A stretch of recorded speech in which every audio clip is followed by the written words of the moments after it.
Okay, I'll call the meeting to order this Thursday, February 15th, 2024 work session. That's right. Are we excited or what? Good team. May I have an approval for the agenda? So moved? Second. Discussion? Okay, will you call the roll, please? Commissioner Farrow, Yes. Commissioner Moritz, Yes. Commissioner Sinclair, Yes. Commissioner Ostrander, Yes. Commissioner Matusek. He's not on. Commissioner Bates. Yes. Chair Newton. Yes. We'll move to public comment. If you have something that you would like to share at this time with members of the Planning Commission, and it's within our purview, you can come forward at this time, give us your name, mailing address, and you will have 3 minutes to speak. Is there anyone who would like to come forward with public comment at this point? Please come on up. Hi, Anita Duber, box 694, Cannon Beach. I just wanted to make a comment on a potential discussion item for Planning Commission regarding the spruce reserve and removal of trees. There was an application by the city for removal that was approved, and just wondering if the open space ordinance comes into play, and just how guidelines might be formed in removal of trees in that area for safety reasons, which were implied by the application. I thought maybe the Planning Commission should be involved in that for future considerations of tree removal. The other item would be for the sign ordinance, and whether Planning Commission might take up the language for other materials within the ordinance, clarification for the ARB considerations. Thank you. Thank you. Anyone else who would like to come forward with public comment at this time? Anyone online, Robert? Got one person who is on the meeting, but they haven't raised their hand. Okay. If there's no one else, we'll close the public comment portion and move to our work session. Work session on our code audit utilization review. Marcy, would you like to start this section? Only to say hello. Thanks for Hello. gathering for this work session. Keith has put some time into preparing a table to walk you through so that, well, I will just remind us all that the purpose of this work session was to go over the administrative procedures with a little more care and let you know how we how they do show up in the code reorganization. We've maintained that this is a policy neutral code reorganization, but what Keith did was articulate in words many of the procedures that hadn't been articulated, and he also brought them all into a single section. And there were some concerns in earlier meetings about that new language. So the purpose of this work session is to go procedure by procedure using Keith's table. I believe that's how he intends to do it. And just for your information, that table starts on, it's Exhibit A2 of the packet. I can pretty much turn it over to Keith, I believe, at this point. Unless people have questions, general questions for us right now. Questions at this point? Does the format we're kind of running with sound good to everyone in terms of how we start? Yeah. Okay, sounds good. Keith, you want to take it away? Okay, sure. Keith Lyden, good evening, everyone. Excuse me, in your packet, you have some items that look familiar. You have a summary from Herbsworks that was done back in December that you've seen before. That just, excuse me, summarizes, God.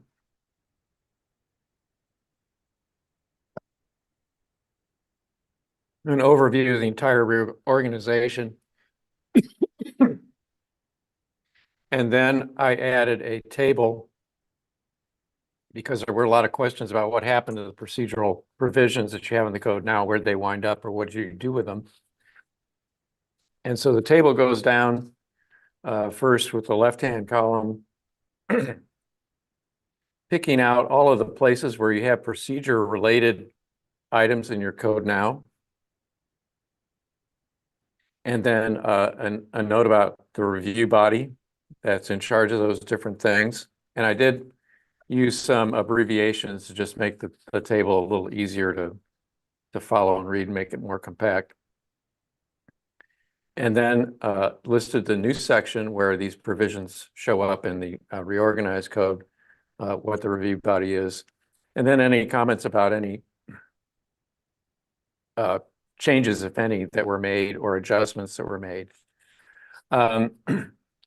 So as we indicated from the beginning, Article 2 was going to be a blend of your existing code text plus some new text. We could see that even when we were doing the reorganization work, that if we created an Article 2 for procedures, that we would have to write some of that text new to make everything complete.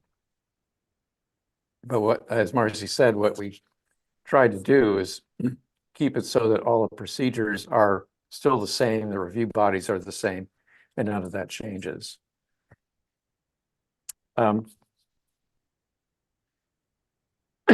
Excuse me, I don't know what happened. I got something going haywire here just at the wrong time. And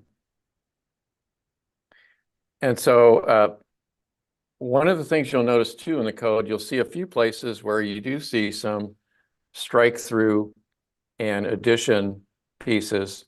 And those are places where there is existing text that was either deleted or changed. And I wanted to just make sure that you folks could see that. One of them that you'll see many times is a reference to ORS 197-352, which is a reference to what was known as Measure 37.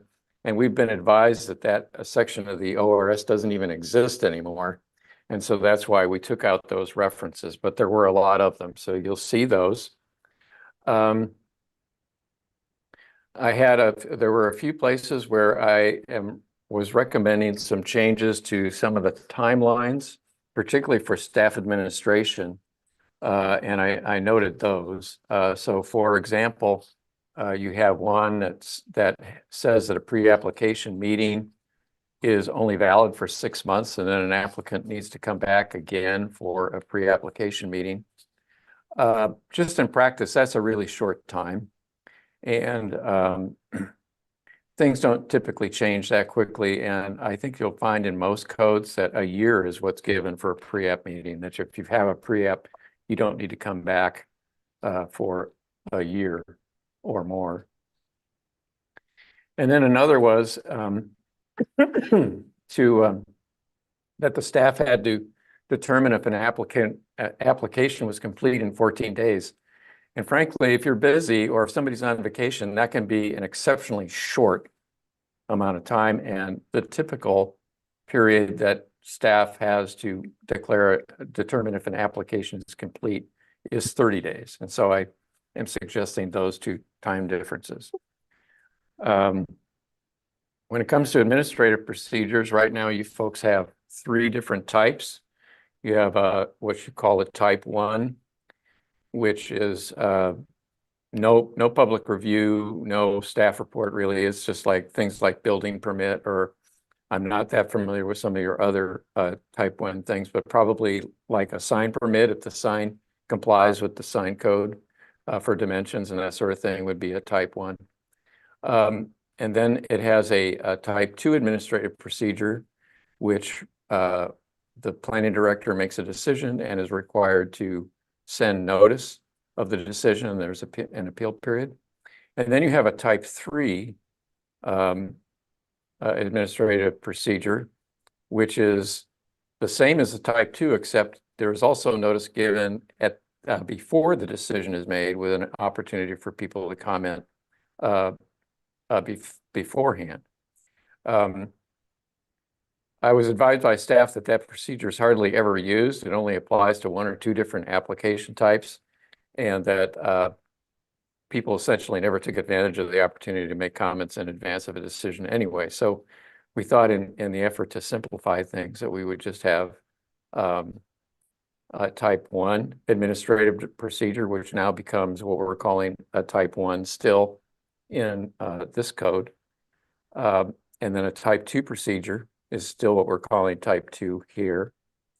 The type 3 procedure would be anything that goes to the a hearing. So anything that goes to the Planning Commission or the DRB would be a type 3. And then you would have type 4, which would be legislative changes that were the Planning Commission would be making a recommendation to the City Council, and the City Council would make the final decision. We had some written comments, particularly from Mickey, and her memo is in the packet. It's Exhibit A4.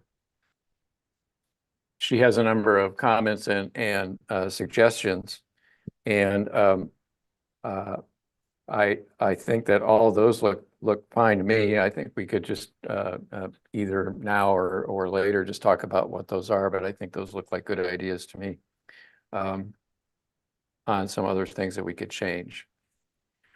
So when we embarked on doing this code organization and talking with the staff, we made the decision to just refer to the city manager for any time we're talking about the staff being the actor, with the definition for city manager being that it could be the city manager or his designee. And of course, a lot of times the designee would be the planning director or the building official and so forth.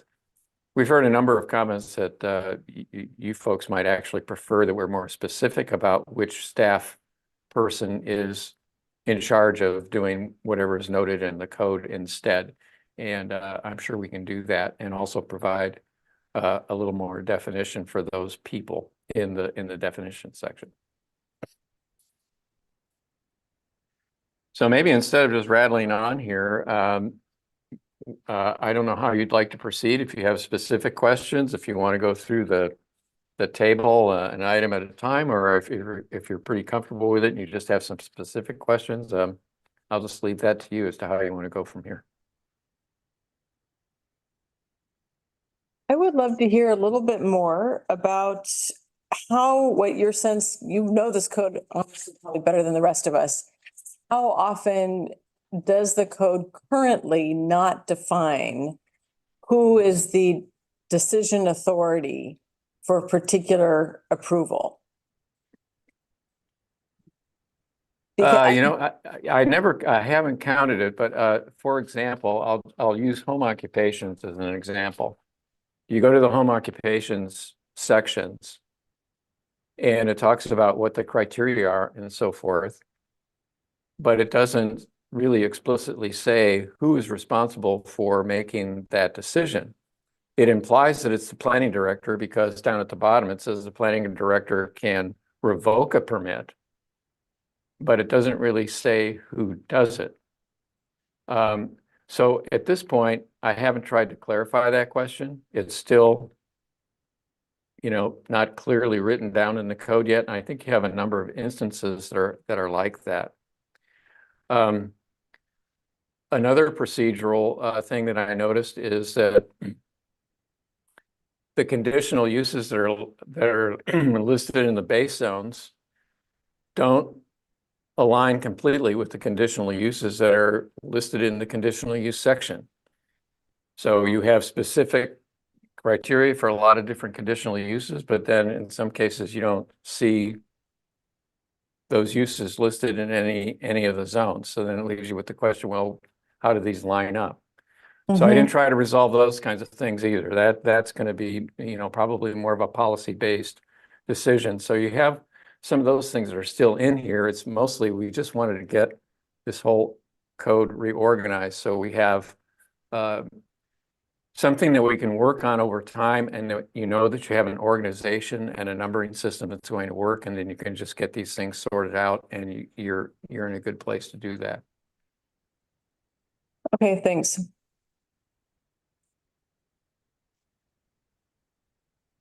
There was concern last time that there was enough material changes to this Article 2 that we needed this work session. Mhm. And we have some emails pointing out, some specifics. Are there other specifics people have after, frankly, I went back again and looked at it, Article 2 again, a lot closer. And just tried to, be ready to think about Mhm. any of those material changes people were seeing that they were concerned about. The whole thing is a material change because there was nothing there to be before. So I think as I thought back on it, how would we look, why would we think that was materially changed? Because it's there now and it wasn't before. So if there's specifics we have, I think. So one thing I'll add here, and if you have specific questions, is as you can probably appreciate, I haven't memorized where all the things went from your existing code to the new one. But we did keep track of these things with a spreadsheet that's not exactly user-friendly. It's almost more good notes for Keith, but the rest of you probably be even more lost. So we didn't really give you that. But if you do have specific questions, I'm sure I could go back to that and be able to tell you, but it might be I might need a half hour to go trace it and tell you what happened to it exactly. But we did do our level best to keep track of everything and where the different pieces went from the existing organization you have now to the new. I do have questions, just a couple, if you don't mind, Keith.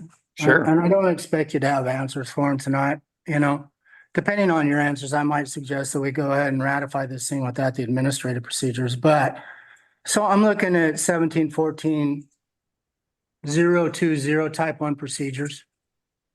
Paragraph C. That was, Rate- excuse me, it was 1714-0. 020. Subparagraph C, it's on page 57 of the packet, if your numbers are the same as mine. If the manager determines that the proposed use or structure was not contemplated, does not conform, and requires the application of discretionary review criteria or conditions of approval, it shall be processed as listed in the applicable district. I'm kind of puzzled about what that means, but then it goes on and says the manager's determination shall not be subject to appeal. I happen to know that that would be a major concern of the planning commission if a development permit that we'd approved made major changes and we couldn't see it again. I don't know that that's the process we follow right now. That's a good question. I'm frankly not sure if you have any criteria for what constitutes a change that's significant enough that has to go back to the decision body. I don't remember seeing anything like that. Well, it may be new. You may have taken a stab at it, but it's a concern to me. I don't know if it bothers other people. I think there's a number of places where there is that discretion. Mhm. And, frankly, I'm not experienced enough in code to know if that's normal for a city in terms of that. Let me give you an example. It is normal, but Let me give you an example. I don't think what happens if you approve Forest Lawn and somehow that development changes? What do you guys want to do about that? Well, Robert and Steve, should we Do you have some input on those situations? Yeah, I mean, when, I guess maybe an example would be it Maybe the changes, footprints go up, or maybe the garage is moved inside of the willow. Who knows? I don't know what they are, but there are changes that could happen there. If it's a square foot here or there, perhaps not, but barring an opportunity or even a possibility of defining what's within the approved realm and not, I'd rather have the option to have those questions appealed. yeah, I think in the design review board, there is a section where if there are changes, I believe it's referred to as minor and major changes that are discussed with staff and the chairperson. And so there are, I mean, typically, if something was gonna change significantly, I mean, that would put up a red flag for us immediately. Whether, like you said, if it's a minor, like little design thing, a minor change, of some sort, maybe design, we would have to work with, the design review board. And then if it's significant, then it's enough of a change that the application itself would be required to go back to the board for their consideration. So it sounds like the devil's in the details. Yeah, Who calls it significant and who makes that determination? I think that's what you're getting at, right? Mhm. One person's significant, maybe another person's non-significant and vice versa. Right. So I guess this is always going to be a little bit squishy. Somebody's going to make the call. The question is there something we can put in place in the way of notice or appeal that makes the community comfortable with that amount of discretion? Correct, and it should be noted, this applies to type 1 procedures specifically, so something that, and this is just a off the cuff example. Okay. But something that may be considered a minor, non-appealable type of decision with a typical type 1 land use review, pre-building permit review, would be the placement of a driveway on a parcel. So if it shifts 20 feet in one direction or another, or it swaps from one end of the lot to the other end of the lot, that might be something that is significantly minor and would fall under this particular umbrella, whereas something like Forest Lawn is not going to be that simple. Because it has gone through design review, it would be subject to those major minor modification review processes and would therefore go through very different layers of review than, say, an individual building permit where it's like, I'm just gonna reverse how the lay of the lot is. Well, we can sit and parse this. It's not what the provision says. I don't think it's productive looking at examples. I think what we need to preserve is the opportunity for the public, consistent with our comprehensive plan and the goals of this city to involve the public in questions that affect their community. And these should be appealable decisions. But is it the goal of the city?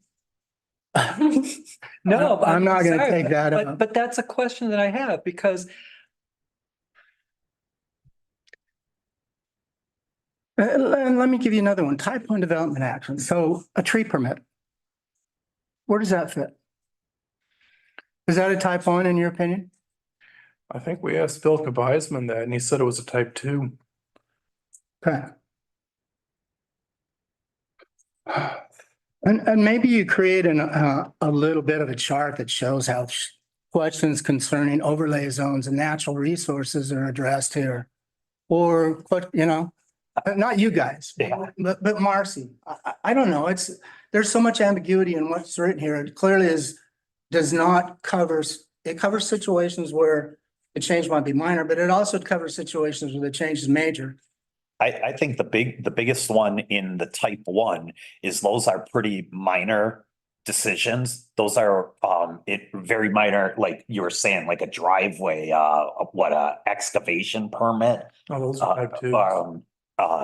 So type 3, which is stuff that goes to Plan Commission and DRB, doesn't have, I don't believe, that same discretion it. And It's a more, you know, when it's something that goes, type ones are typically administrative type decisions. yeah. Except that you define a change in a previously approved development plan, including one that could have come before the planning commission, as being a type one change. Subject to approval on the community developments and on community, in community development's discretion and non-appealable. Perhaps we just put, if it's a matter that's been before the planning commission, then it is appealable. Isn't that still a type three though? If it's been before planning commission, it's automatically a type three. I don't think it then can become type one. Well, they've defined it as type one in here. Well, no, it's a type one involved permitted uses or development governed by clear and objective criteria.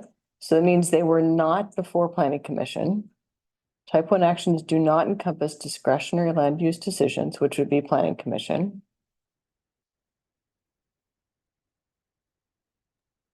Yeah, this is So- intended to just be applying to type one procedures, to type one actions that were type one to begin with. So this isn't something that comes back and then a modification is a type one. That would go to what Steve had pointed out earlier, a revision of approved plans in your design review procedure. That's another question then, Steve. Do you get development plans for development applications for type one permits? Type one uses and activities? We would get a like a sign permit is, or a house. Is it a development permit or what is a development permit as opposed to a type one permit? I think that's what we're clarifying right now is, what are the type one actions, but the type ones are typically like a sign permit, a building permit for a house, typically things that are permitted uses in the part that the zone allow that we can act on administratively. I still look at this B and it's so obvious to me. The following are type one actions. Number two is structures, improvements, or uses proposed to implement an approved development application, if consistent with the approval.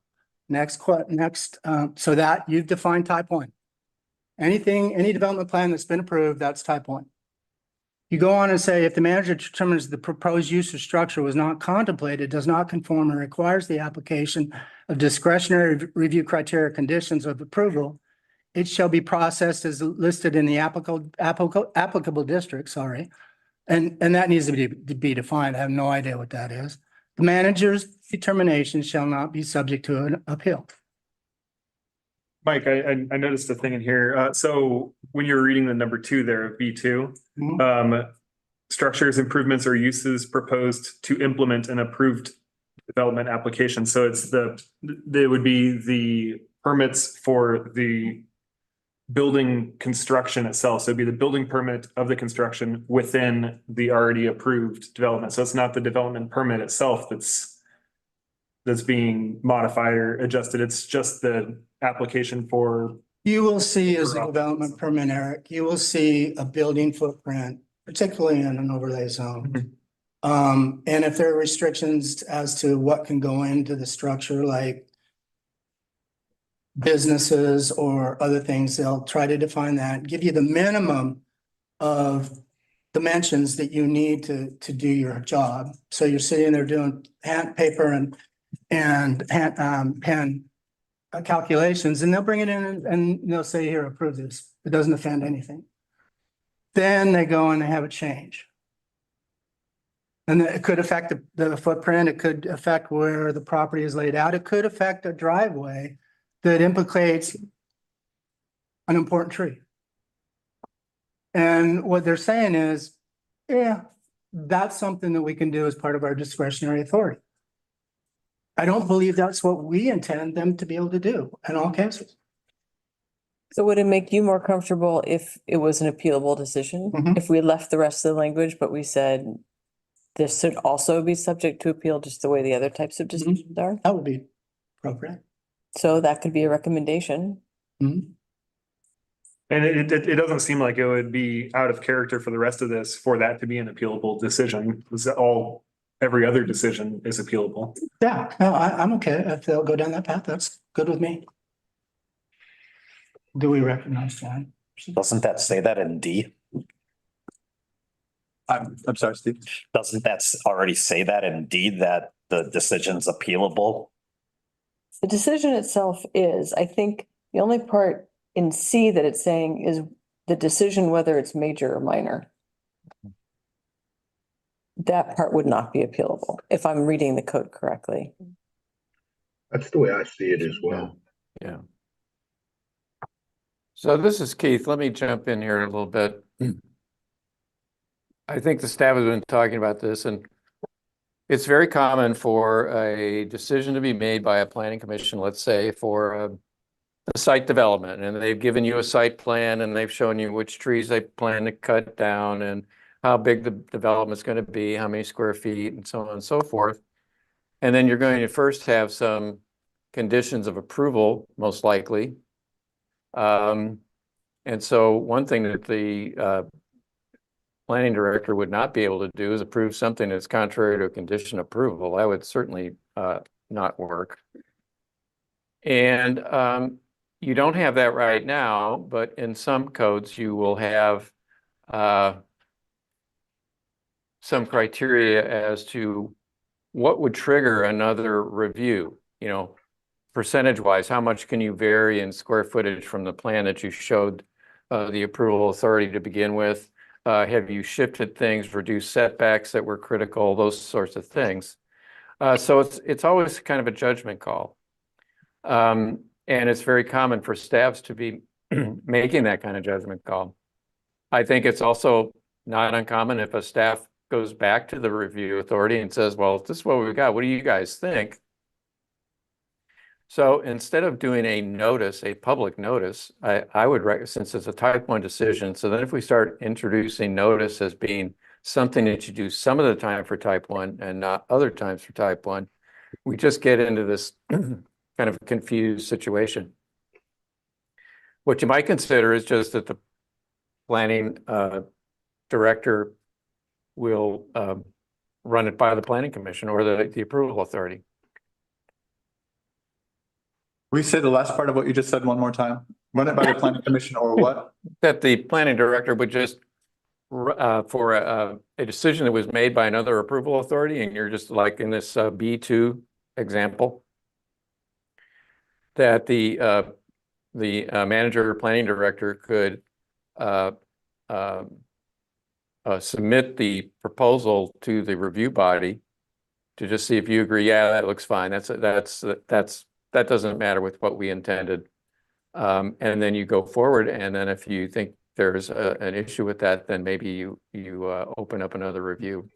Well, there is an issue in that you're gonna have 6 of us talking without public notice.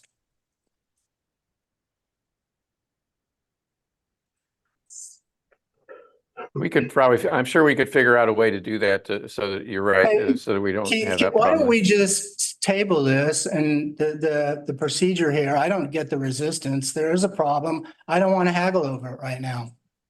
Come back with something. If you've seen better provisions, come back with something. I don't see it as a haggle. I think No, we're this more is moving to- important. No, I know it's important, but I don't know how we can possibly decide based upon what we We don't have. have to decide, but let's have the conversation. I agreed. I think I'm getting new ideas here just in the Mhm. conversation. So I want to, I mean, I'm one person, but I think. No, I this agree is with you. Productive. Mhm. And I like that you dug in on this stuff. It's getting me thinking about things that I just don't work in. Clay, Les, can you hold on just one second? Janice had her. Oh, first of all, member of our audience would like to, okay with, and this isn't a, Jen, please come forward. Just one second, Les, we'll come right back to you. you bet. I'm Jan Seaver Orman, PO Box 778 Cannon Beach. Well, I do have concerns about this, and I'm just wondering if there's a better way to go about it, like maybe what Mike is suggesting. To table it, or we can work on it more now, but I just feel like this, we were told this wasn't any kind of real change. And now it seems like these are questionable things that are coming down, and they seem to me like they might be very important. And I think well, maybe some of us remember a few years ago when we had this situation up at the north end of the downtown area, when right at the new little pot shop, one of them, there was a giant, beautiful, healthy short pine that we, at the JRB level, had decided to save. It had been looked at a few years previously, even a year previously, and determined to be very healthy. And suddenly, after that whole landscape plan was decided upon, then we came down the street one day and that tree was being cut down.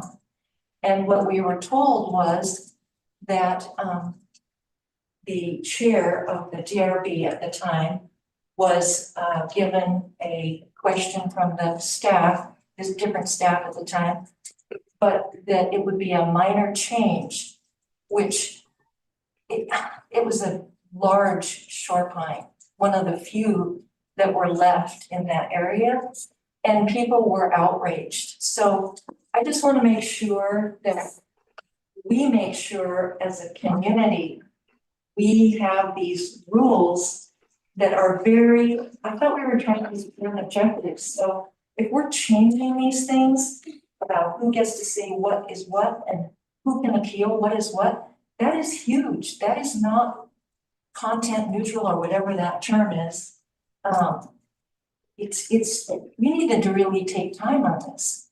So I'm just asking, please, we care about our community very much and we want to make sure that the public has as much knowledge of and way to express ourselves as possible. A great example, Jan, of the tree there, certainly very controversial. What in that's what I have as defense of what we're talking about tonight. I would say it is neutral, but on a system that was highly imperfect that was there before. So And it was minor. It was not minor. So Agreed. we're gonna have minor. We have to define what is minor and we have to define what is not minor. And I think that's the importance of bringing up points like you did on the tree, or there's, a development not much further north that we could talk about in terms of process. Yeah. And I think that's why it's important to keep talking through these items, because that is taking a system that we had where we have a lot of major and minor things that need to be reconciled, and trying to figure out how to make that work within, trying to make it more clear and objective within what we've got here. And the best way we can do that with the people the city has hired is to give them the sort of feedback you're offering and the conversation we're having, to try to figure out how to get away from some of the things that we see here pretty consistently in some of the more challenged decisions we have. Les, you wanted to speak. Well, yes, I did. Thanks. It's kind of more of a process question than anything else. I certainly appreciate the discussion and Jan's input, spot on. But our job tonight is to decide if this reflects, as best we can tell, the current code. Not the changes that we would like to make, but can we recommend this rewrite to the city council as truly reflecting what we do now? And so I don't hear us talking about, is that exactly what the city does now? I believe it, to my knowledge, it actually is. It isn't what we want going forward, but that isn't the question tonight, is it? I think Les, I think you're spot on, and I was having essentially the same thought, that this probably does reflect reality. My concern personally is in writing down and formalizing some of the discretion that exists impliedly in the current code. So I agree, this discretion is being exercised at this time, but it is not written down and therefore formalized.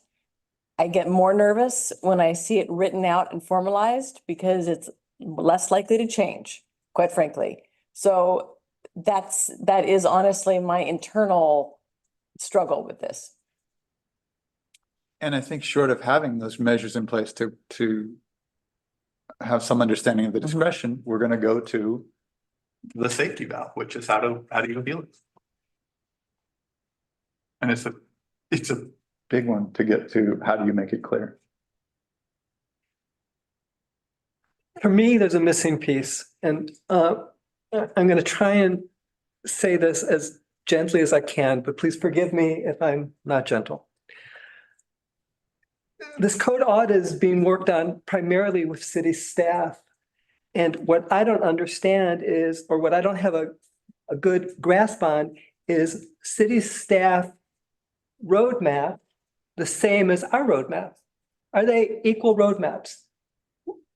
I am concerned that they're not on many levels. I'm concerned that when we see something like this, it may be exactly what you're saying, that these are the procedures how they're done today. So it makes sense to do them, but that's because that might be how city staff is doing it currently. It might be the best way for city staff to continue doing it. It doesn't mean it's the best thing for the city. And I'm grappling with that because there's a lot of discussion. I'm sure that Marcy and city staff have spent a tremendous amount of time together, really trying to get to the nitty gritty and figure it out.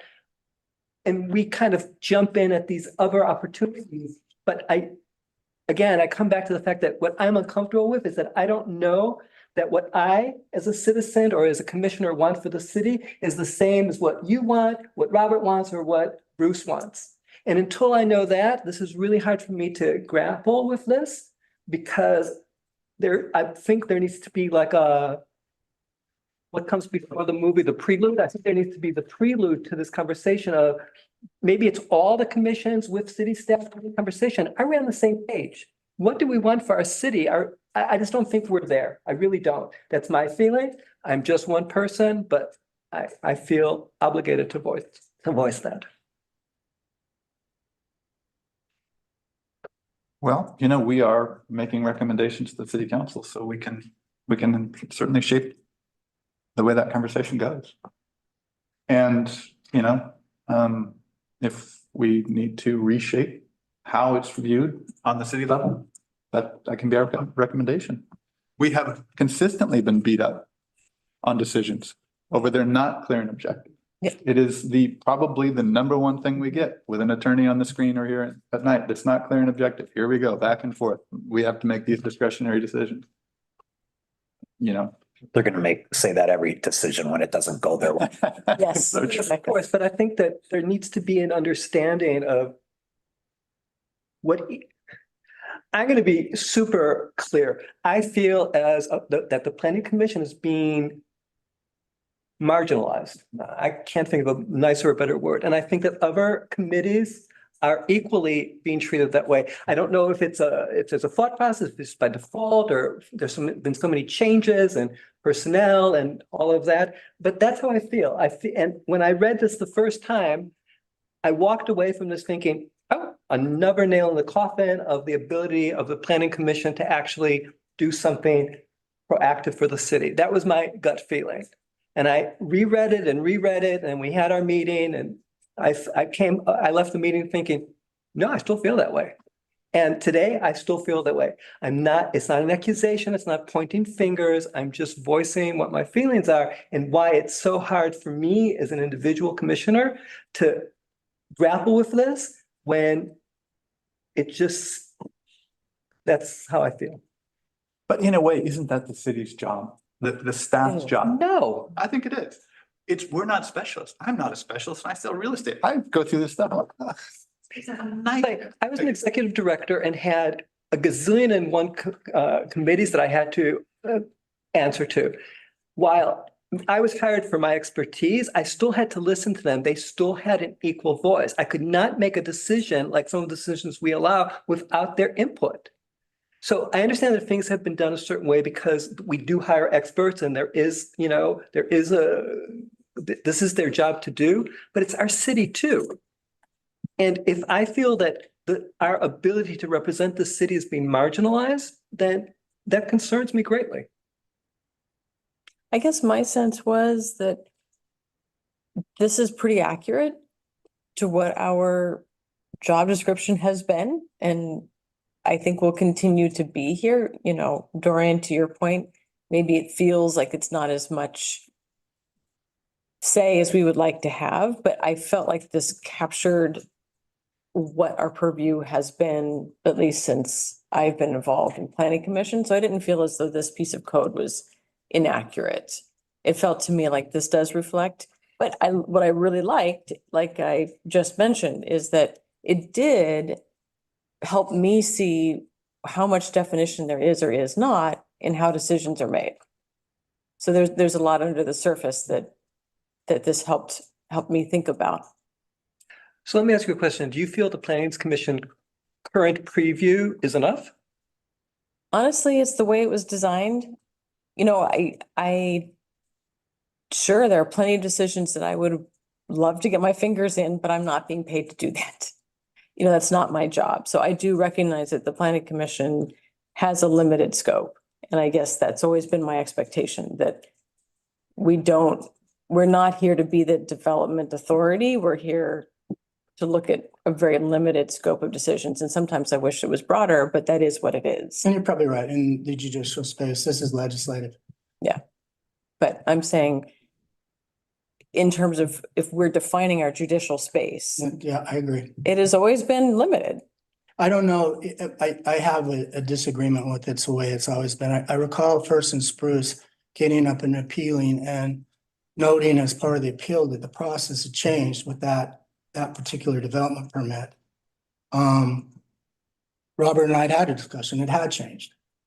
You know, we're getting the development permit without the building permit information for us to make a really informed decision about whether that structure complied with the zoning requirements and the overlay requirements of wetlands.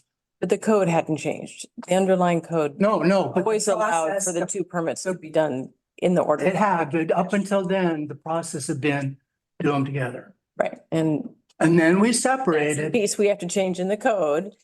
That's a substantive change.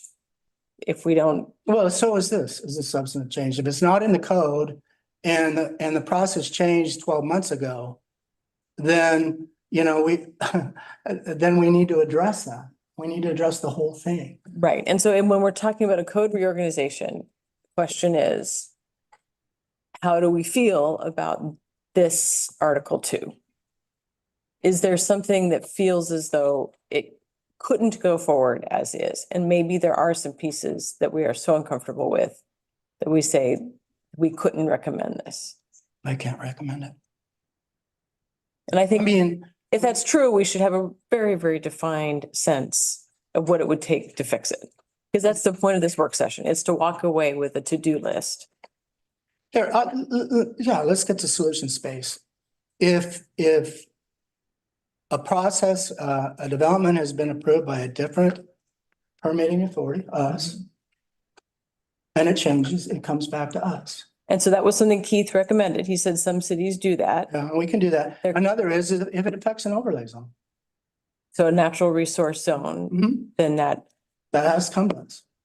and I, you know, as we rewrite the code, some of those will automatically do that. I don't know, there might be a couple more out there that I'd isolate.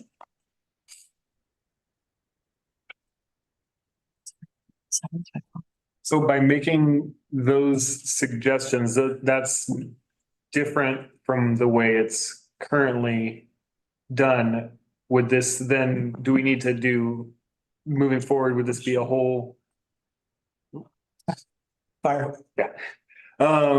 Would this be a whole different change that needs to be renoticed as a public, like this, there are substantive Legislative changes in this. This is not just a reorganization. If we're gonna discuss making these modifications to that. Or we could do what was proposed last week and leave out this administrative stuff and get the rest of the code reorg before the council. My concern with that would be, I don't know how you put the rest of the code into place without naming the procedures. True, that's a good point. You know, and you're kind of an inoperable city if you don't have procedures. And since these procedures right now are scattered everywhere else, when you take the rest of the reorganized code, they don't contain these procedures right now. They've been condensed here. Mm. So I kind of think we have to come to a workable Article 2. before we can recommend the rest. Well, those are 2 points. I mean, let me give it some more thought, but if we had those, I'd feel a lot better.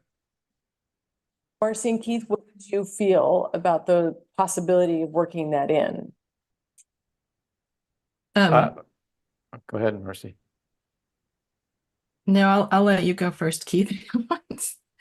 But I would like to. I think that would be fine. I mean, like I said, when we said all along that even when we just finished the audit, that the procedure section would need to be, we would take the parts that we do have, put them in Article 2, but that we would need to write some more narrative to just fill in the gaps and tell the whole story. And so that's why it looks very different, because that was the one part that we said from the beginning, that if we're going to make sense of it and have something that you can read and have any chance of understanding what the process is for different things, we would have to use what we could out of your sections like conditional use, and you have a procedure section down towards the end of Title 17. But that we would have to fill in some of those gaps to explain some things. And so we're reading part of it that is filling in those gaps. I was doing my best to reflect what it is you folks do now. And with the idea that, well, this is going to expose some warts probably that you want to work on later. And that this reorganization was intended to get you in a place where then you can do subsequent amendments in a very organized and strategic way, and you'll understand what you're doing, as opposed to just picking in one place and picking in another, and you don't know how they add up. Keith, you've done a fabulous job. Don't get me wrong. But believe And me. I think it might, as I'm listening to you, Keith, I think one of the things that this body has experienced, and we've heard here tonight, is we've had a number of projects where we said one thing and we felt like something else came down the road. So we're leery of saying yes to part of it and not understanding the whole. And I think that, going back to Les, you said process. I think this might just be process for us, given what we've been through, a number of different projects where we're frankly a little jaded. Right.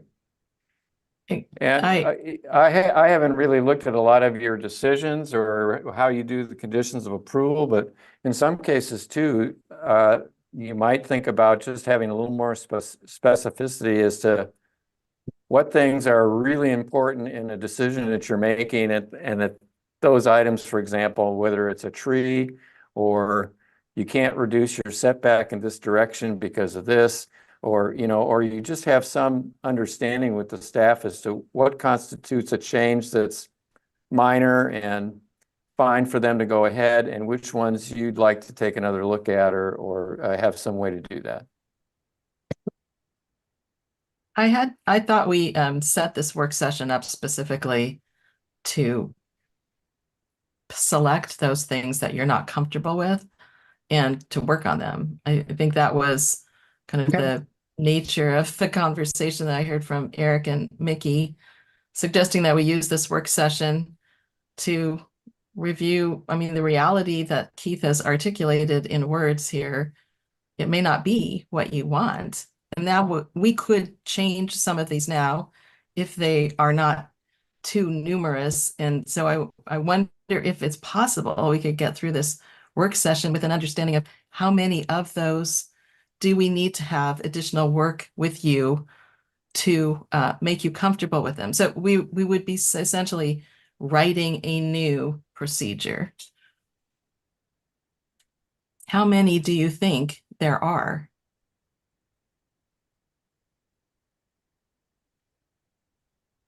I don't think we know. I just. But, we've named 2 so far.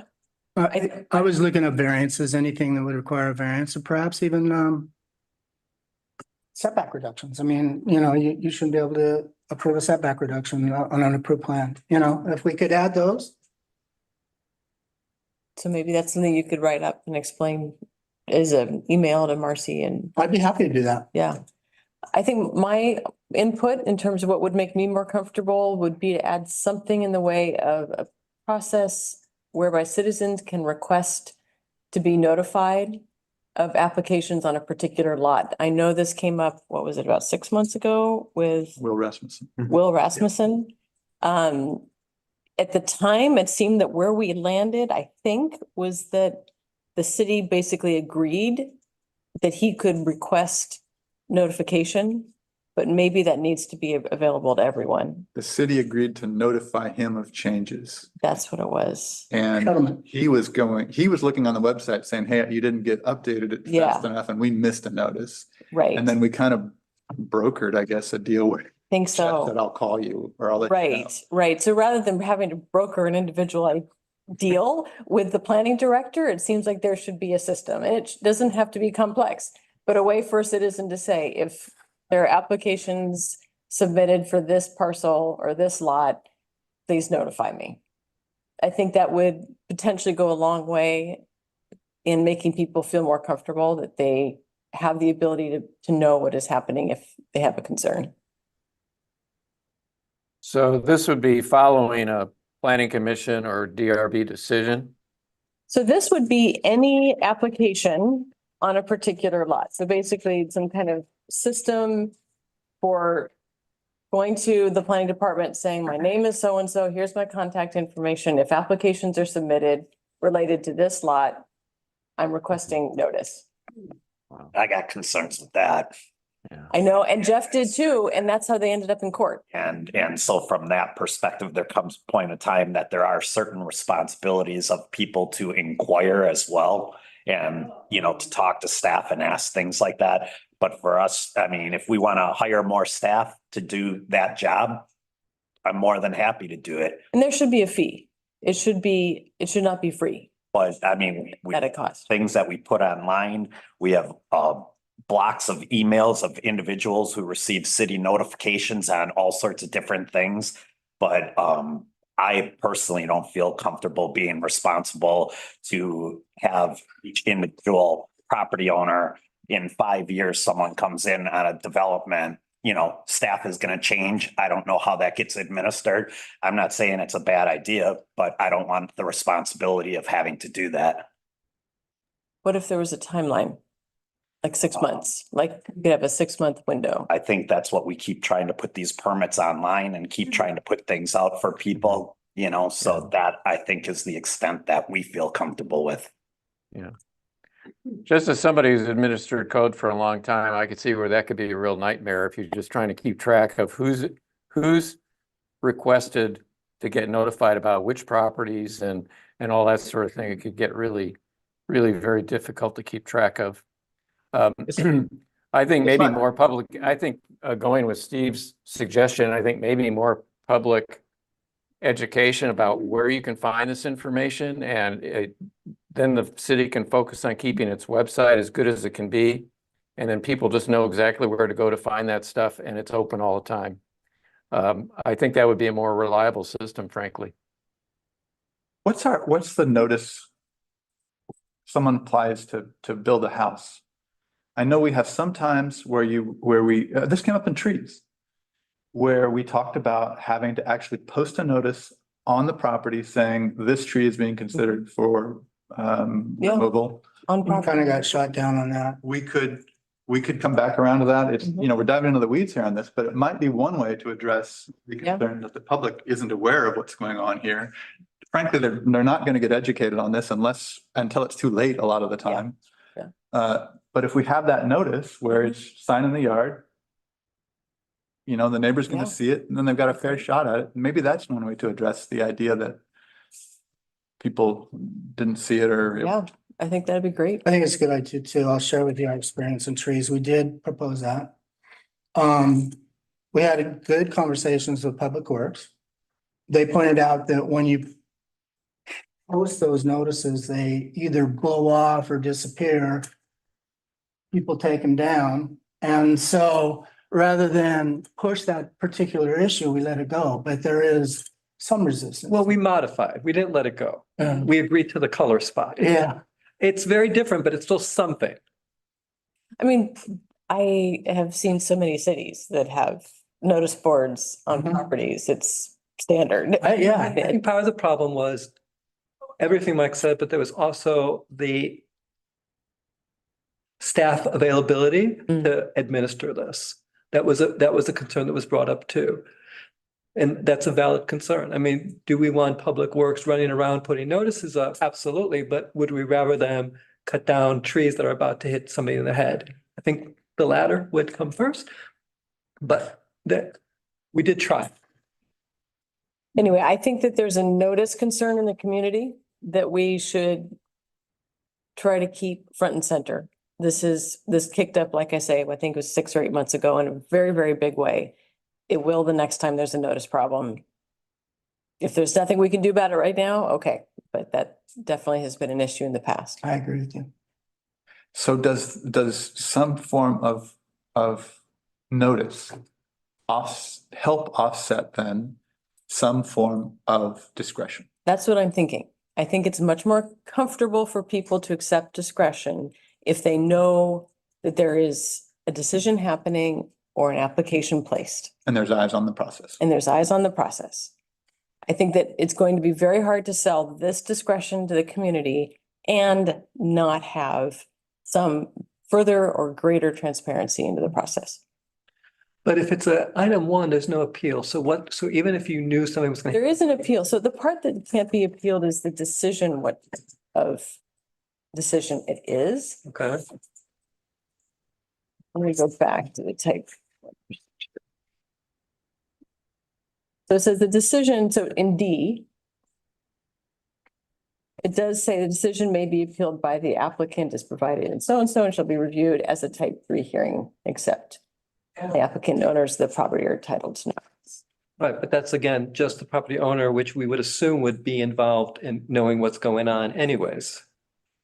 You're talking about notice to the community and what Good point. what does, what ground do they have Yeah. to stand on? Yeah, so in other words, even if they know, Right, how does that help? right. So what's People the- more frustrated? What's the current, is there a current time frame given for when the, when a permit or is approved and posted on the city's website or online as viewable something? Because I But type feel like that ones was. don't end up Will on the Rasmussen's. website. Type 1s are commonly associated, not always, but are commonly associated with a type 2. So for example, with a sign permit, those are they don't have a type 2 permit because they're not an excavation. Those are posted online. They're all viewable online. They're typically posted either same day, or if it's too late in the day to post it same day, they're posted the next day. With a type 1 for a house construction, those are typically accompanied by a type 2 permit for excavation, grading, etc., in conjunction with that house improvement. We generally will send out a physical notice that goes to 100 feet of the property being affected. And we post that onto the website as well, again, either same day or next business day, depending on when it happens.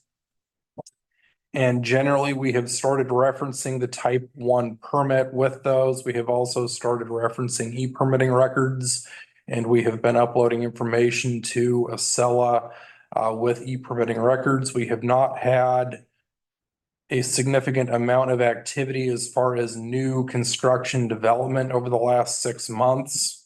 Some of that could possibly be attributed to different economic factors.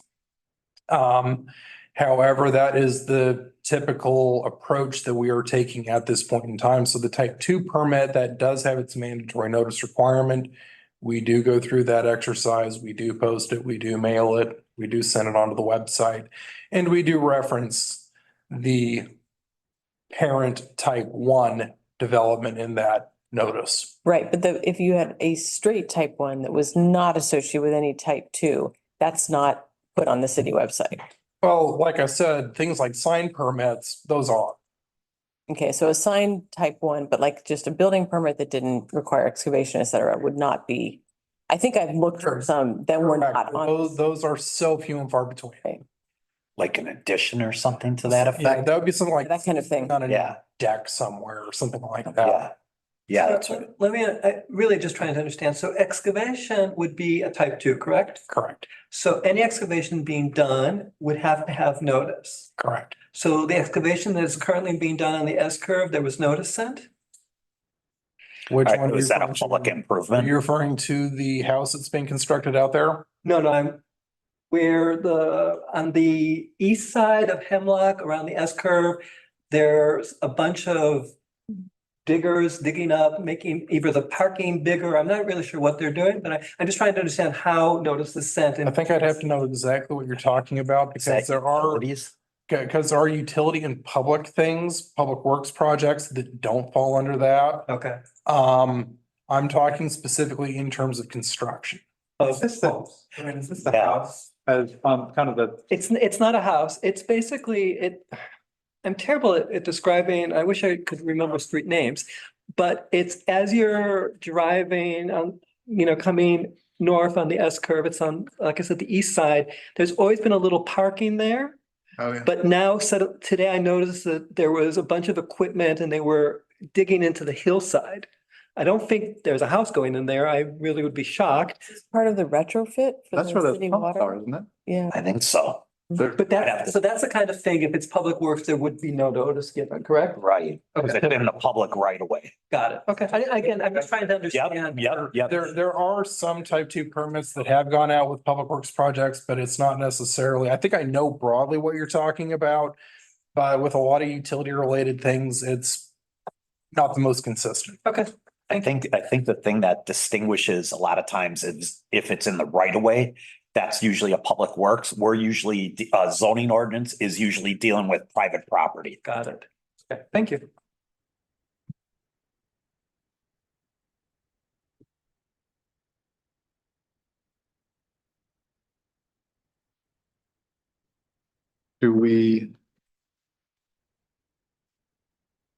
Did you want me to take a stab at sending that now? And did you want to see it? I mean, what I had written up? Or you'd encourage me to send off? It's a public notice matter. Yes, I'll send it to Stephen and he can. Get to Steve and let him. And, want me to information? Is that what you're saying? Okay. Is there still the energy to go through the table in the interest of trying to identify things that people are still uncomfortable with that we need to hold aside and work on further? It'd either be the table, or if you just want to go through Article 2 and just keep scanning down there and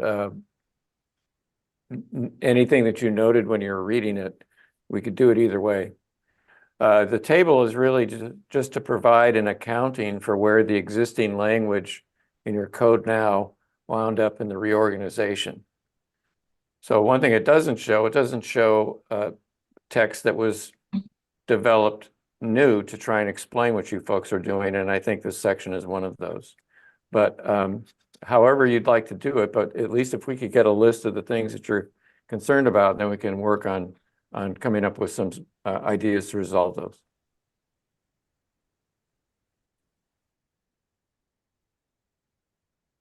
Well, I think it starts pretty fuzzy with just this concept of discretion.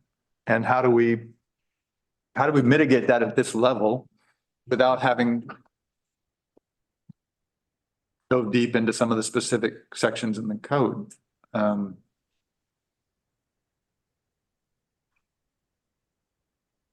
And there might be kind of I hate to use the word patch, but the idea is, hey, until we can get some kind of idea that we've got some coverage in exchange for discretion, this is the best we can do. Yeah. Until and if, frankly, there's so many different possibilities for things that are going to be not clear and not objective in that code. I don't know that we could ever get every one of them. But short of that, what do we feel like we could work with today or in our next meeting? I don't want to rush, but and what is going to give people comfort with this with the system we've used in the past and the discretion that is implied. Yeah. The one, it just seems, I wasn't here at the beginning to understand the reorganization and things like that, where we're at. But it almost seems like the preference is to go section and by section and get it right. And then eventually just, have every section looked at and then forward it. I know, and Marcy and Keith, I'm not trying, but it's just, that's what I keep looking at. We're trying to do the reorg to try to get the numbering system and get things right. But in a way, it almost seems like the preference would be to go through almost section by section, but I don't. That's certainly one approach, but then conversely, there was a push to. That's gonna take a lot of time. It's Yeah, I an think enormous the amount of time is time. an There's some issue. pressing issues that Right. prioritized as I important. think if we could just, as you said, find the patch that gives enough coverage for those discretionary spaces, that we think this is a fair balance for the community. And it feels like that patch could be found. I think Keith had some ideas, but it is, how do we ensure either transparency or ability to at some point revisit a decision that was discretionary in terms of who made the decision? Obviously not the decision itself, but when we have these gray situations, which it sounds like there are a number of them, I don't know that we can go through and find all of those. That was my first thought. If there's only 2 or 3, let's pinpoint them. Let's say who makes that decision?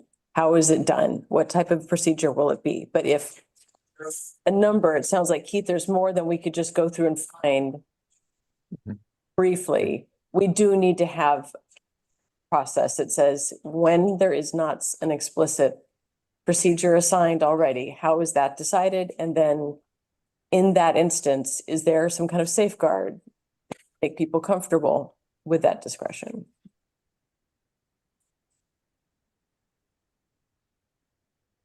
So it sounded like one was that if another reviewing body originally made the decision, that body should review any changes or proposed modifications to ensure that they are truly minor. That sounds like that would make some of us more comfortable. And then, Mike, what was your other suggestion? If you're talking about that type 1 stuff. Yes. I'm gonna type it up right now and send it up to them, and then hopefully he'll. Okay. get back here. So then Mike had some other suggestions. And what else do we feel would make us comfortable in those scenarios?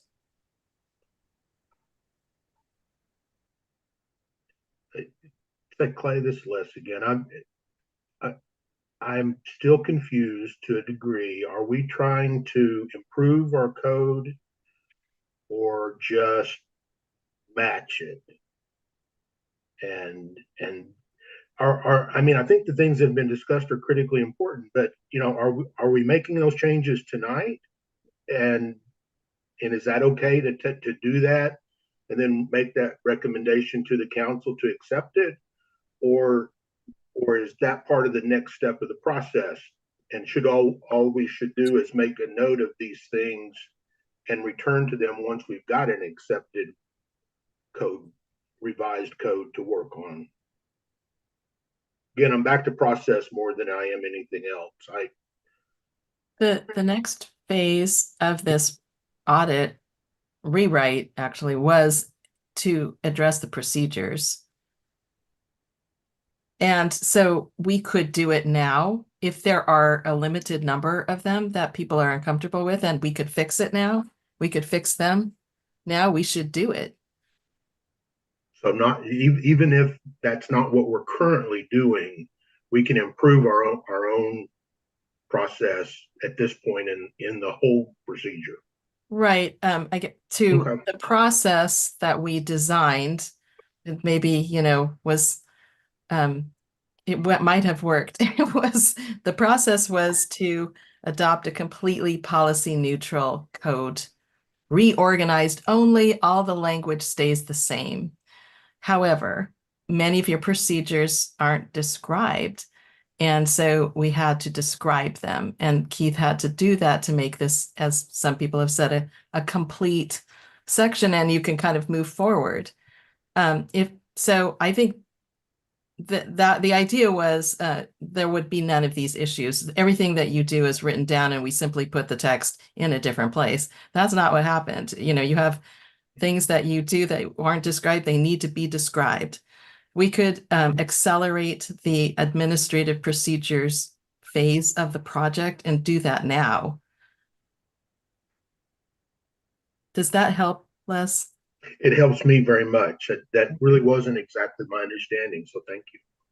Yeah, let me just add too, that Article 2 is a place where we did the most improvisation, I guess, because we didn't have text to rely on, and so we had to write it up, you know, to reflect what we were doing.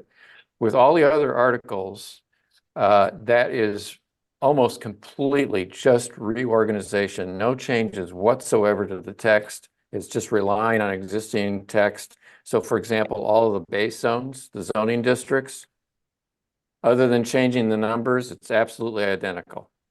Yeah, and I appreciate that. Thank you. And so it was just this one article. We had to do some writing and transferring existing text to make it a whole piece. Okay, thank you. Steve, did you want to? The only thing I was going to say was we had brought something to the Plan Commission at the last meeting, which was the hearing. I spoke and said it was pretty much the same and I was incorrect. And you guys were right that there were more changes to this than I had believed. And that's why the discussion was to have this work session to have an opportunity to take a look at the procedures. So I guess what we're trying to do at this point in time is really try to get it to the point in time, if we have to need to have another work session, what have you, to get it to the point in time so that when eventually it comes back for the continued hearing, it's, I think, done to the what the Plan Commission wants to see at that point. So I think what it was, hey, there were more changes. It's not just exactly the same. Let's do a work session. Let's get this we can then bring it back to Plan Commission for that continued hearing to make a recommendation at that time to council when there's a comfort level. So at this point in time, this was that first step in the work session to kind of talk a little bit more about those procedures that had been changed. And now it sounds like maybe there's a little bit more discussion yet to have before there's the comfort of taking it back to you guys for any type of recommendation. I don't know that we're that far off, to be honest. I think, Okay. I mean, it sounds to me like the big sticking point is discretion. So when there is not a defined procedure, how does that go forward? And what level of transparency is available to the community? As we know, this community likes to know what's going on. They want an opportunity to be heard. So we have some defined procedure types throughout the code that work exactly the way they have before. We're not here to change them. So we're just here to say in those instances, which right now I understand are working exactly like this code states, can we add something that creates a level of comfort? And I think with that, it's not like we're so far off.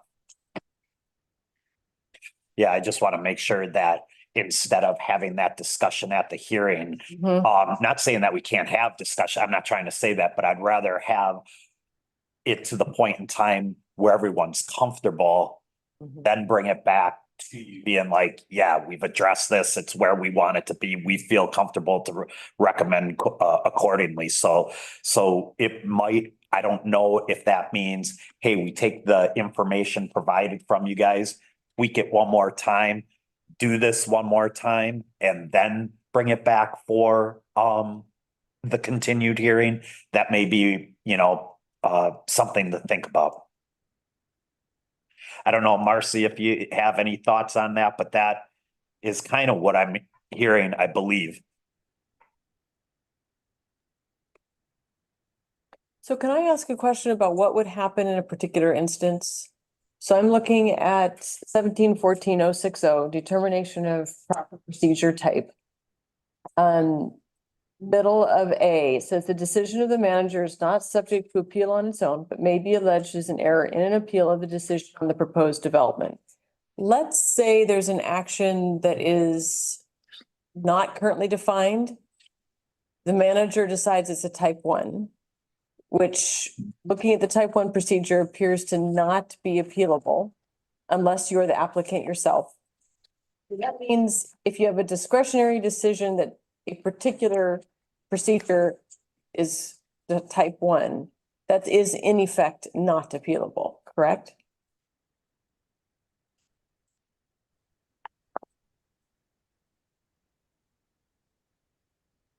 Yeah, I believe that's correct.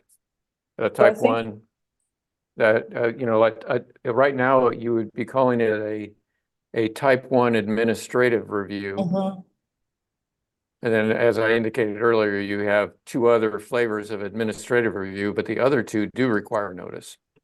And so in this new structure, the type 1 administrative review would now be just simply called type 1. Right.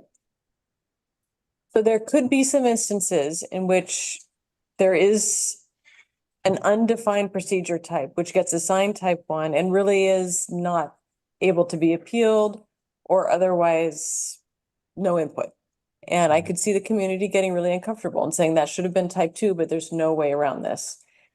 What if we just think about those types of instances? Is there a way to make a tweak so that the community would feel that there was an opportunity to say, wait, that should have been type 2? Well, I guess I'll suggest one version of a patch. Okay. And that would be that the planning commission and the city council make it very clear to staff to be conservative, meaning that if they have any doubt at all, it goes to the next higher review type. And then we could work out maybe more specifics as we go through and wrestle with maybe we even have a conversation about home occupations later. Well, actually, what review process should those 2 home occupation types follow? You know, we could get into what the review should be for a lot of your specific items that sometimes right now aren't defined in the code. Obviously, you guys know what you're doing with them, but that could be a bigger conversation. But I think it'd be a lot easier if we got the organization nailed down. So then every change we make, we know where we're going to put it. Is that patch that you're describing, Keith, something that would literally get written in here and added? I was actually thinking this is a policy thing. At least my experience is any staff, if they have a choice to make on, say, what review procedure, or is this going too far and it's not what the planning commission really intended when they improved it, they're going to be conservative. I mean, if nothing else, they don't want to get fired. So, you know, I mean, I don't see staff people running loose with this and say, "Oh, good, I'll just take on this decision and do it." So I don't know if you have a lot to fear, practically speaking. I'll let Steve and Robert chime in, but you know, that would be one way we could do it, so we at least move forward and then worry about procedures in a more comprehensive way, where we're going through all the different application types and making sure we're happy with who's reviewing it and why and what the criteria are and that sort of thing. Just a thought. Otherwise, we can make some changes to the code itself. And we could go through and look for these instances and make it clear what happens. Keith, just a quick point of clarification, and I do like that patch. If there has ever been an example where something came through and it was discretionary and the public didn't agree with it, my interpretation, and I'm not sure I'm right on this, but my interpretation was, at the time when I saw it, I thought staff was overloaded. Maybe they made this decision too quickly. They just said, "Hey, it looks like this to me, let's go." Maybe they missed something that had been looked at by previous administration, or overlooked something that had been in there in previous administration. There was a really complicated development on the north end of town. I bet the folders were a foot thick in terms of everything in there. And I came away going, he should have paused here, because it's just way too complicated and it was too deep. Should have been more conservative. So it wasn't it was more just a moment of I'm busy and this looks like it's pretty clean to me. Let's just keep going. So I like the patch, and the reason that I think it would be helpful to just have that attitude maybe actually formally written in there in some way, if that's possible, is it just gives staff, you have someone in front of you, they're like, hey, what's the big deal? Let's just get this done. It's right here in the code and they're busy. They got 16 projects in front of them. I've got this language in the code that says anywhere I've got a gray area, I have to default to the more conservative. And this gives me the tool to do that. It's a tool in a way, as I'm just talking through it, for staff to push people back who are going to come to them pushy with attorneys and engineers and everybody else. I don't know, Steve, Robert, as you think about this. I think it's clear that the Plan Commission wants this in writing. Is my take, is you guys don't feel comfortable with us making those decisions because of whatever issues, and therefore it needs to be in writing.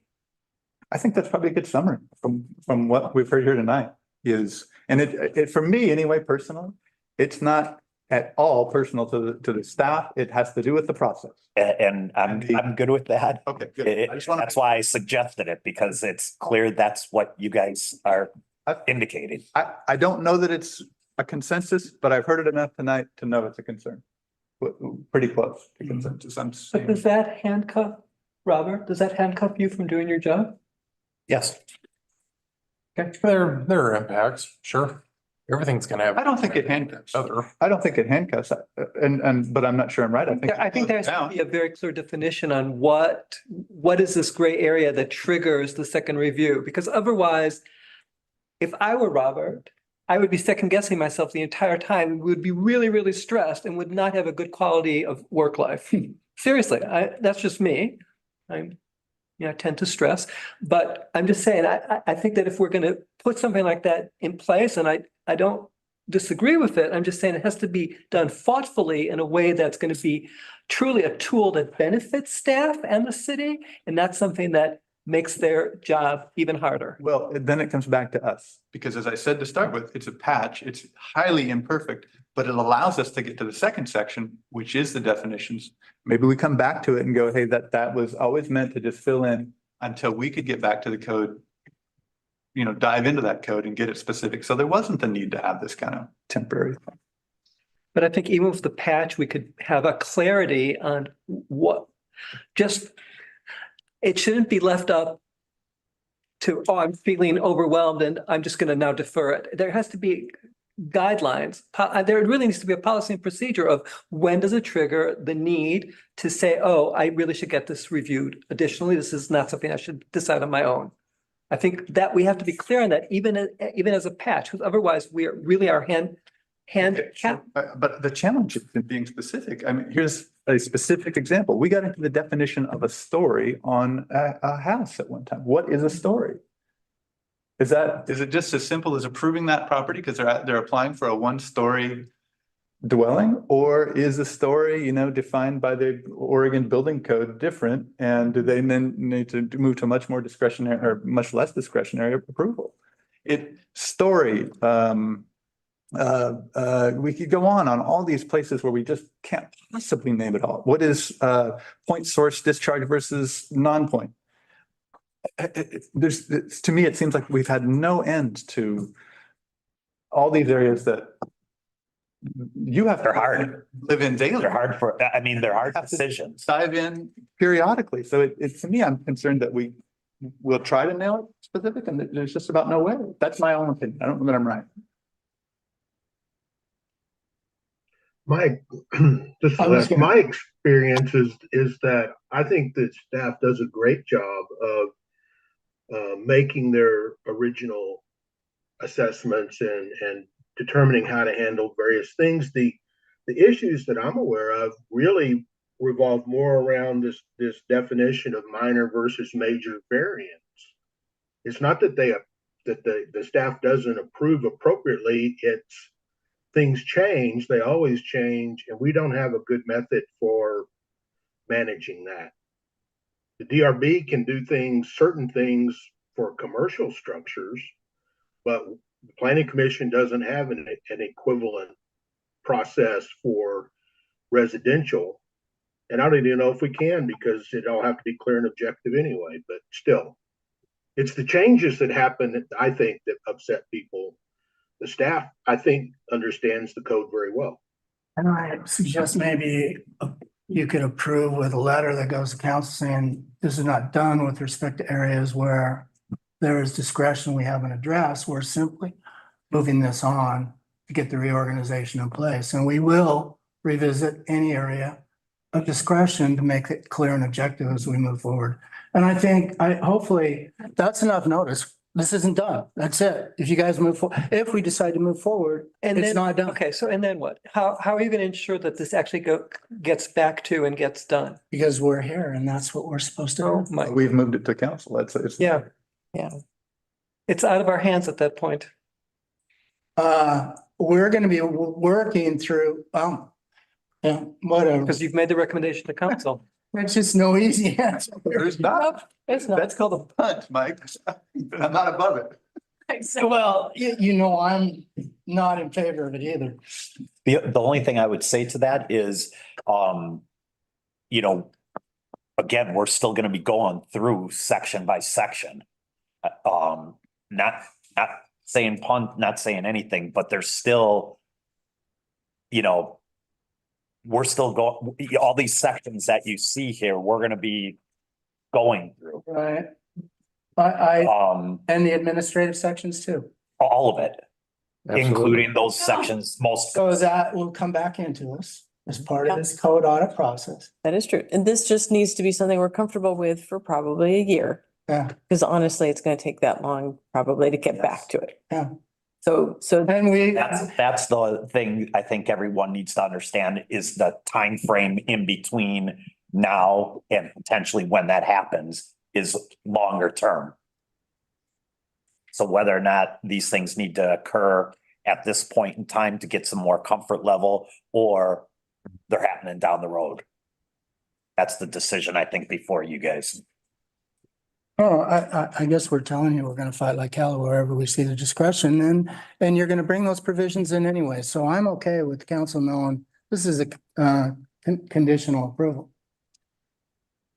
well, it can't, I think we're either making a recommendation to accept or not A right now. Conditional recommendation. We're saying in the future, we expect to see this again. Is that what you're saying? Yeah. By conditional? Because Yeah, it's a better way of. if it's passed, Conditional. it's not technically conditional. Okay, we Make expect the it. recommendation, it's in their hands, and if they approve, this is the code.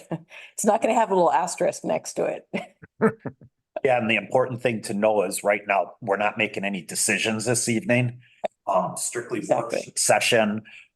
This document with some of the discussion would have to come back to Plan Commission during that hearings process before a formal recommendation can be done to council.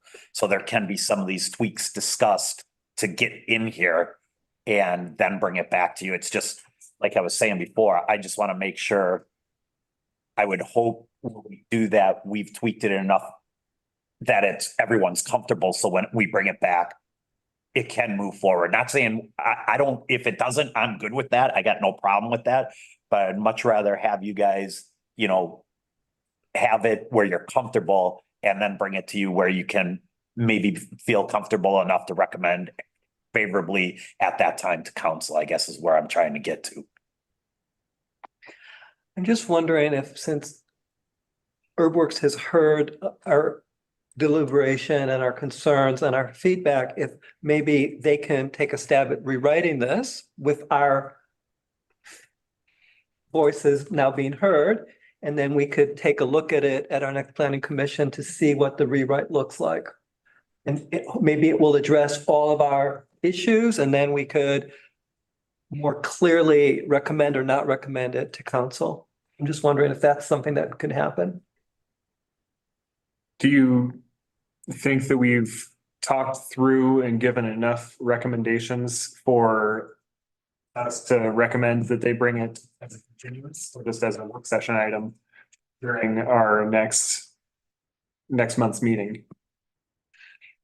I think they've heard enough. I don't know if it falls under a work session or a continuance. Yeah. Decision. But I think, I believe that we've all been vocal enough that, and these are really pretty bright people. I think they could take what we've had and what we've said and what we've shared and maybe kind of reorg it and rewrite it in a way that addresses those issues. I would like to keep moving. I think city council is ready to see this. I don't think we should continue to sit on it. So I think we do need to have a version that we feel ready to vote on when there's space in our calendar. But I think we need to stop having work sessions and actually move it forward.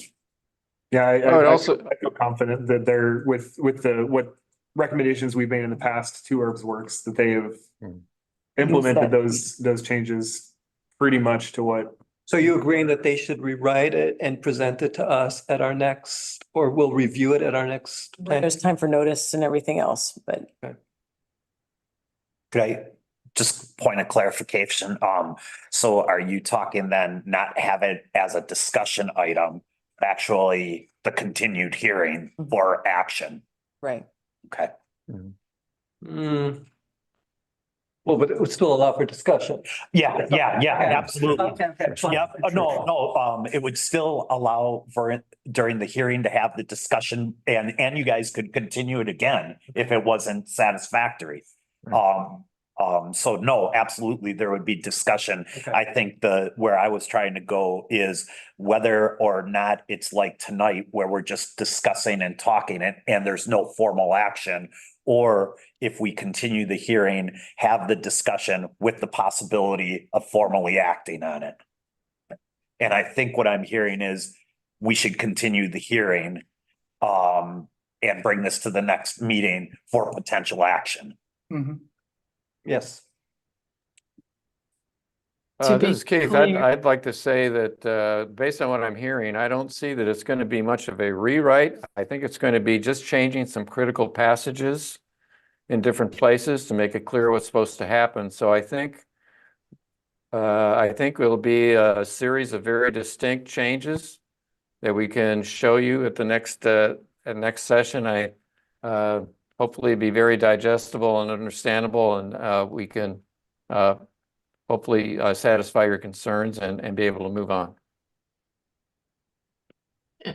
Keith, do you feel that those are mostly focused on the section that we've been discussing? Or are they more, are there more places of touch that We might will find be a showing? number of places. I guess I wouldn't want to hazard a guess now, but I think certainly the areas we've been talking about tonight, there may be some others, but I believe they're all going to be in Article 2 someplace, and then we'll just make sure that those are clarified. Okay. Feeling good about it? So we had a short discussion. I don't know where we landed on notice, including more robust notice within. That might be actually in the code. Maybe we dive in deeper there. I think it's gonna take a larger discussion. Yeah. I think that's something council probably needs to. Maybe we bring it to, mention it to them and talk about it as one option I for think it. so. I was thinking, Clay, that what you could do is take this section 2 forward and provide the council with a fairly specific list of the things we've been discussing as action items that we feel like need to be addressed. That way they can be kind of formally accepted and we can decide how to handle them. It also strikes me that what you're describing might be our to-dos for the administrative procedures phase. To Yeah, build on what Marcy said, I'm also thinking of the scope of our post-adoption plan amendment notice that we filed with the DLCD, which describes a policy neutral adoption of code and no substantial changes, i.e. no new policies. And so whatever moves forward, we would either have to fit within that existing PAPA notification or withdraw and replace that PAPA notification with one that does incorporate policy changes on the proposed code. So I think that would probably be something that Marcy and Keith, we might need to talk about a little bit more internally as far as what we think on that notice. All that would do is we would have to, there's certain Renotice. notice requirements to the state, so that might maybe delay potentially when it would come back. Because their notice period is a 35 45. days, so compared to our 20. So that could just impact when it's brought back. But that might be something we could clarify. Yeah, so it's 35 days, and since we have one in, and if the changes, and I don't see these changes as really being perceived by DLCD as that major. So anyway, we could talk with them and see, but I think we'd be okay.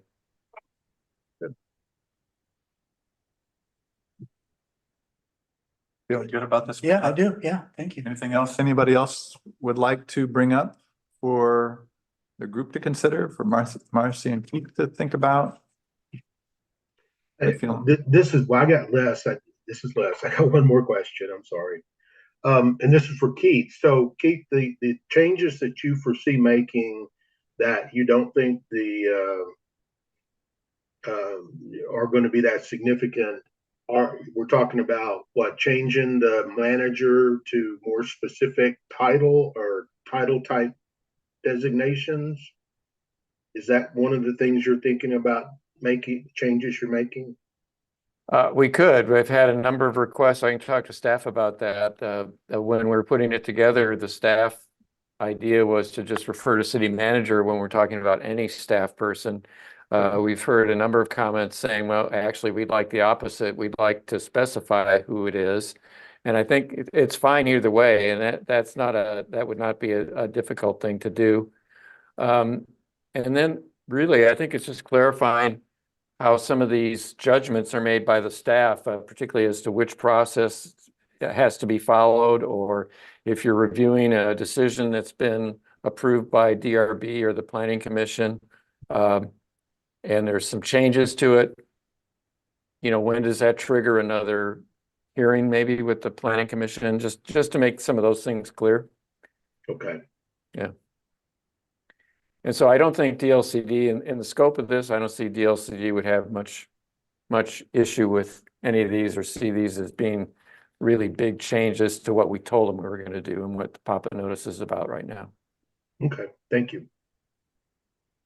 Keith, Marcy, I just had a general question that probably it will be for another day, but our design review board right now focuses on commercial construction. Is that pretty typical that in cities, the design review board focuses on commercial, or is it sometimes commercial, or split where you have commercial and residential reviews by design review?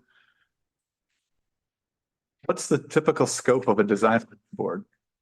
The typical scope these days, post House Bill 2001, is that housing is not subject to discretionary review.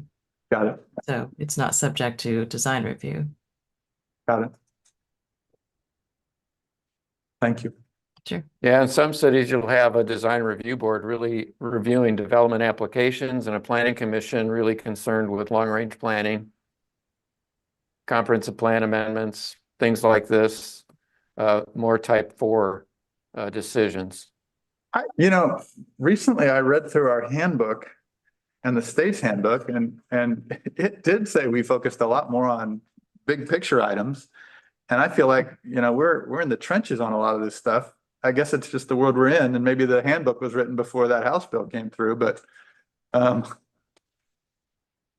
anyway, all right. Thank you again. Anything else? Anybody? The only other thing is, we got a meeting Thursday. Wetlands ordinance is coming back to you. That one is a hearing, and potentially could be a recommendation to council to adopt the proposal. So that one is a formal recommendation from you and continued hearing. How are you feeling about things?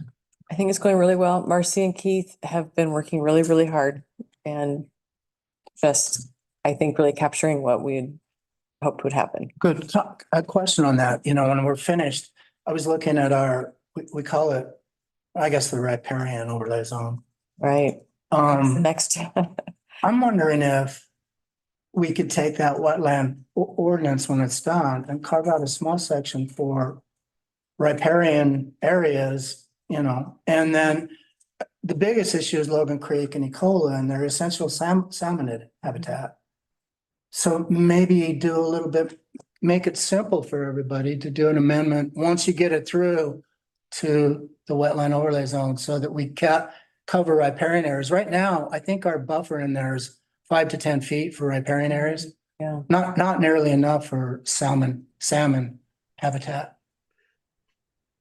Stream, Yeah, stream, the stream. Yeah. Yeah, I think it's 10 feet. Yeah, I think it is 10.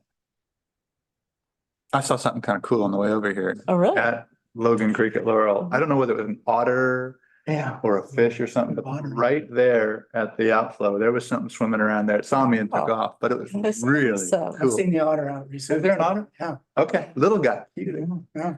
Playing. Yeah, he looked like he's playing just a little circus. So cool. That's great. Okay, so why don't we shift over to good of the order? Okay. Anything anybody wants to bring up for the good of the order? Yeah, just a quick update on trees. We're gonna be coming to a joint working group the 12th. And I'd like to make sure, Steve, that DRB and Parks get an invitation to that. Sounds good. Anita brought up something about the spruce preserve. Yeah. What's going on there? Well, if you go in from the south side, just as soon as you get into the reserve and look left, there's a house 2 down where there's a couple of snags and 2 mature trees. I think they're probably hemlock. Is that what they were? And 3 of them will be cut in the reserve. I kind of looked at it because I was interested. How would we address it in the tree code? If we could, it's in the right of way or supposedly is. But looking at it, one of the trees is going to be cut because it's leaning, but it's leaning into the reserve. I don't know why the heck they would cut it. The snags, you could probably top off the top 5 or 10 feet and it would never fall on anything. And then you've got the tree they want to remove, which is one of those clothespin trees. And I think they're kind of cool, right? Why would you remove one of those? So, it's a public works thing. I'm not going to criticize. I just wanted to know how we would address it. And I'm not sure that we have, and we need to look at that. So, Well, if good you thing get is out, go we're look at it. It's kind of odd. We are meeting again next week, so Yeah. this will be a good opportunity for us to incorporate that if need be. Yeah. Well, doesn't the zone, that zoning have, you have to have an arborist recommendation It's for, an arborist recommendation, but okay, what really is odd is the safety thing. And right now, if anybody's kind of worried that something's going to hit them in the next 15 years, they can cut it down. We're moving in the tree code too. It's got to be a clear and present danger. Mhm. So there's going to be kind of a paradigm shift there on safety. I think that's really the question on these trees. Is it imminent danger or potential danger? yeah. And there's a, Well, in our arborists, they have like a class rating, like 1 to 5 of what level of danger they're categorizing. I went through Different and for he did a ISA. very full job. And what I couldn't tell is his tree evaluation said, and I didn't see him for the snags and maybe you don't need them. They're healthy trees. They're good trees. They happen to be in a place where somebody decided to live next to a forest and the tree might fall in their house someday. I do feel for it. And it's kind of a difficult question for us. I mean, where do you set that line? Yeah. Anyway, What level of risk do we Yeah. assign to what we say no to yeah. as a city? Or discretion? Okay, anything else for the good of the order? Good. All right, we'll adjourn. Thank you, everybody. Thanks.